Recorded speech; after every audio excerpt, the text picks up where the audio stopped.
그래도 시간은 무심히 흘러만 갑니다. 믿기 싫고 받아들일 수 없는 현실도 흐르는 시간 앞에서 또렷해져만 가는데요. 아직도 남은 게 있고 이러기 때문에 우리가 열심히 우리 아들을 위해서 그거를 꼭 밝혀줄 거예요. 그러면 우리 아들이 꼭 편안한데 갈 것 같아요. 부부에게 전부였던 아들은 이제 세상에 없습니다. 엄마가 또 사올게. 알았지?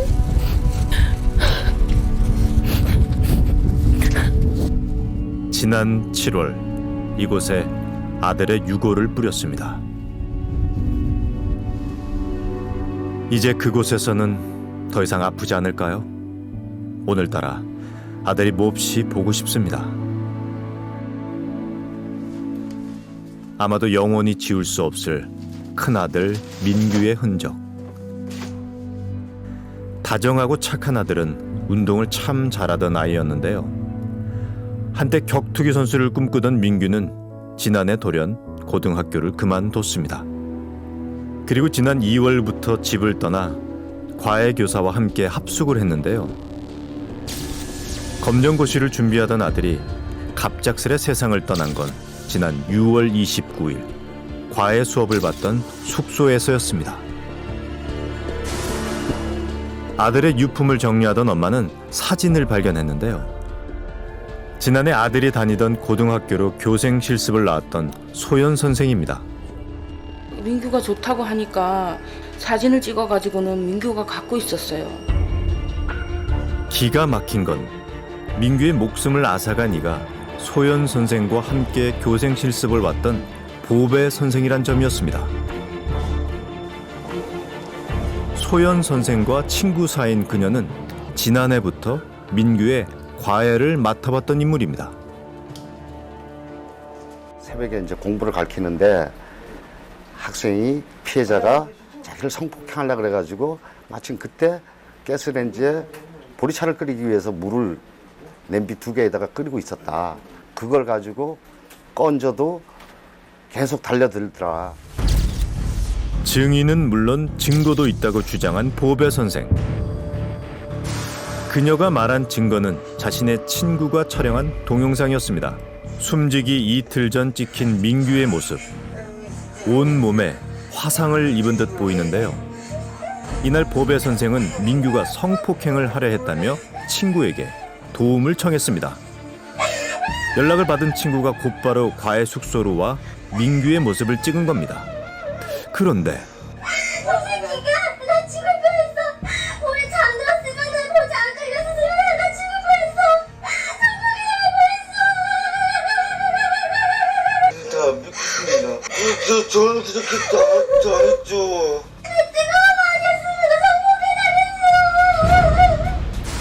온몸에 상처를 입은 채 자신의 결백을 주장하던 민규는 이틀 뒤 과외 숙소의 화장실에서 숨지고 말았습니다.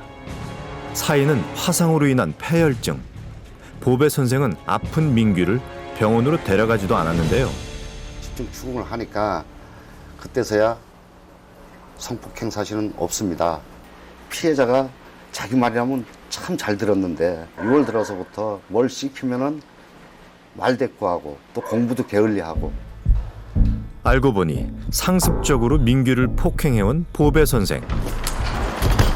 그녀가 속인 건 경찰만이 아니었는데요.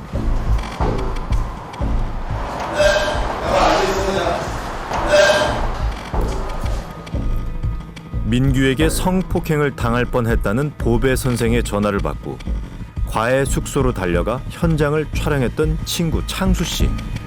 그는 몹시 충격을 받은 듯 보였습니다. 얘기 좀 나눌 수는 없을까요? 지금은 제가 나중에 그냥 말씀을 드릴게요. 제가 지금 너무 힘들어서. 경찰 조사 결과 보배 선생이 이용한 사람이 더 있는 걸로 밝혀졌습니다. 숨진 민규는 보배 선생의 친구인 소연 선생을 좋아했는데요. 보배 선생은 자신의 말을 잘 들으면 소연 선생을 소개시켜주겠다며 민규를 통제해 왔다고 합니다. 저는 뭐 아무것도 몰라요. 알면 모르 얘기해 주는데 지금 저도 하나도 몰라요. 진짜 실제로. 네. 혹시 막 억울하고 궁금한 일 생기면 제가 연락드릴게요. 네. 민규가 자신을 좋아하는지도 몰랐다는 소연 선생. 드러난 진실은 참담했습니다. 왜 가리는 건데? 왜 가려? 왜 가린대?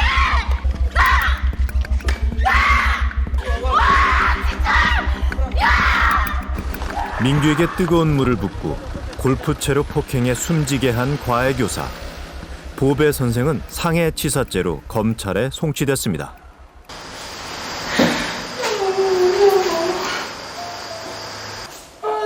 공부에 방해가 된다며 과외 숙소의 주소조차 알려주지 않았던 보배 선생. 그녀가 아들과의 둘만의 방에서 저지른 악행은 전부 세상 밖으로 나온 걸까요? 그런데 피고인 A 단독 범행으로 송치된 사건이었었는데요. 피고인 A를 통해서 추궁하고 설득한 결과 공범들이 범행에 가담했다는 사실을 밝혀냈습니다. 뒤늦게 드러난 또 다른 진실. 아들의 죽음 곁엔 2명이 더 있었습니다. 생각지도 못한 사람들입니다. 그들 역시 피해자라 여겼는데요. 처음에 이가 범인 줄 100% 믿고 있었죠. 잘 잡았다 생각했는데 이가 뒤에 있었다는 게 너무 황당하고. 검찰이 밝혀낸 2명의 공범 중 1명은 아들 민규가 좋아했던 소연 선생이었습니다. 게다가 또 다른 공범은 창수 씨였는데요. 그는 보배 선생에게 속았다며 억울해했던 사람입니다. 모른다더니 속았다더니 창수 씨와 소연 선생 역시 보배 선생과 함께 민규를 폭행해왔던 건데요. 피해자의 상태가 워낙 안 좋은 상황이었는데 공범 2명이 그 상황을 보고도 방치했다는 점에 의문점을 품고 문자 메시지를 복원해서 면밀히 살펴봤습니다. 폭행을 서로 간에 알려주고 지시한 내용들이 파악이 되었고, 지난해 민규가 다니던 고등학교에 교생으로 왔던 보배 선생과 소연 선생. 특히 보배 선생은 민규가 자퇴를 한 지난해 11월부터 아이와 함께 합숙을 하며 과외 지도를 해왔는데요. 강릉에 살던 민규를 인천으로 데려와 함께 지냈습니다. 그런데 이 모든 일이 보배 선생이 아니라 소연 선생이 계획한 거랍니다. 그러고 보니 민규의 부모님도 짚히는 게 있다는데요. 내가 수학여행을 제주도로 갔었거든. 그러더니 출발하고 그 다음날인가 전화가 왔어요. 선생님한테 집에 가려고 그런다. 가야 된다 그런다. 계속 그러니 선생님한테 전화 온 거야. 애가 뭐 우울증이 뭐 어쩌니 이래가지고는 공항에 도착하니까 한번 와 있어요. 애가 와 있더라고. 그땐 대수롭지 않게 여겼답니다. 아들을 살갑게 챙겨주는 좋은 교생인 줄로 알았다는데요. 돌이켜보니 아무래도 속은 것 같답니다. 그러니까 전화 통화하면서 들으면은 선생이 아니라 뭐 이런 통화를 하는 거예요. 한날 애가 옷을 사달래. 그 저번에 사지 않았냐니까 아니래요. 옷이 필요하대요. 밥 사준다고 돈 달라고 그러고. 검찰이 밝혀낸 진실은 충격적입니다. 소연 선생과 민규는 실제로 사귀었던 사이라는데요. 18의 어린 학생과의 교제가 소문나는 게 두려웠던 소연 선생이 민규를 자퇴시킨 뒤 인천으로 데려와 자신의 친구인 보배 선생에게 맡긴 겁니다. 피의자는 사실은 그 때려서 죽게 한 것만이 많이 피의자입니다. 그것의 피의자지만 이 모든 형태의 프레임을 만든 것은 피의자의 공범이 만들었죠. 사실은 주범이죠. 사실은 이 사람이 주범인 거죠. 모든 게 소연 선생이 꾸민 일이었습니다. 그런데 이상한 점이 있는데요. 왜 보배 선생은 소연 선생의 지시에 온전히 따랐냐는 점입니다. 검찰은 그 이유가 원이란 인물 때문이라고 밝혔습니다. 원인은 보배 선생의 남자친구인데요. 지난 2009년 친구 소연 선생이 소개해준 사람입니다. 소연 선생은 민규를 맡긴 뒤 보배 선생이 불평을 할 때마다 민규를 잘 보살펴 주지 않으면 원희에게 피해를 주겠다고 했다는데요. 남자친구 원희를 지키기 위해 소연 선생의 말에 무조건 따랐다는 보배 선생. 그런데 검찰이 통신 기록을 조사한 결과 뜻밖의 사실이 드러났습니다. 원희는 실제로 존재하지 않았던 인물이었습니다. 알고 보니 소연 선생이 원희 행세를 한 건데요. 교제를 하는 4년 동안 보배 선생이 남자친구를 단 한 번도 만나지 않아 속일 수 있었습니다. 가상의 남자친구를 소개시켜 주는 것도 실제로 보면 이 가상의 남자친구를 통해서 피의자의 심리를 들여다볼 수 있는 도구로도 사용할 수 있는 거죠. 새로운 이성관계가 생긴다면 그 관계 때문에 나와의 관계에서 소홀히 하거나 나를 예를 들어서 배척하거나 배신하거나 할 수 있을까? 그런 것들을 전부 다 시험해 볼 수 있는 하나의 시험지가 되는 거죠. 전문가는 소연 선생과 보배 선생, 그리고 또 한 명의 공범인 창수 씨의 관계가 비정상적이라고 말합니다. 이들은 소연 선생을 중심으로 마치 주인과 하인, 교주와 신도처럼 뭉쳐 있다는데요. 서열 관계가 있는 겁니다. 서열 관계가 있는데 그걸 친구 사이로 위장한 거죠.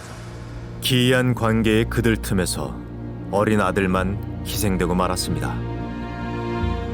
왜 하필 내 아들이었냐고, 꼭 죽여야만 했냐고 그들에게 묻고 싶습니다.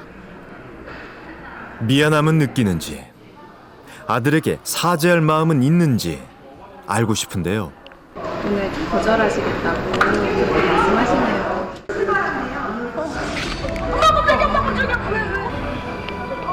무너져 내립니다.